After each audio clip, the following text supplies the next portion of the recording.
காலையிலேயே மீன் வாங்கியாச்சு. மீனை பார்த்தீங்களா எவ்வளோ ஃப்ரெஷ்ஷாக இருக்குன்னு சொல்லிட்டு மீனோட கண்ணை வச்சு அதோட ஃப்ரெஷ்னஸை வந்து கண்டுபிடிச்சிடலாம். இந்த ஃப்ரெஷ்ஷான மீனை நான் எங்கே போய் வாங்கினேன்னா வழக்கமாக போகிற ஹார்பர் பீச் தான். மீனை பார்த்தீங்களா எப்படி மண்ணில் வந்து கொட்டி வச்சுருக்காங்க. வெரைட்டியாக மீனை வந்து இங்கே தான் பார்க்கலாம். நண்டை பார்த்தீங்கன்னா ஓடி திரிஞ்சிட்டு இருந்துச்சுங்க. அவ்வளோ ஃப்ரெஷ்ஷாக நண்டு இருந்துச்சு.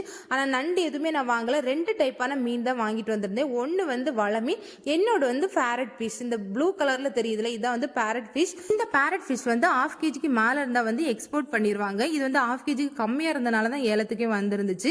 இது வளமீன் கூட இந்த ஒரு மீனும் சேர்ந்து கிடச்சிருந்துச்சு. இந்த அருவாமனை பார்த்தீங்கன்னா நான் ஊர்லேருந்து வரச்சில எடுத்துகிட்டு வந்திருந்தேன். புதுசாக இருந்துச்சு.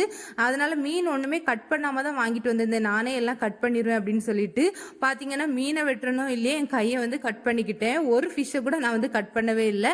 அப்புறமா அம்மா தான் எல்லா ஃபிஷ்ஷையுமே கட் பண்ணி பீஸ் போட்டு வச்சுருந்தாங்க. அவ்வளோதான். என் நெக்ஸ்ட் வீடியோவில் பார்ப்போம். பாய்.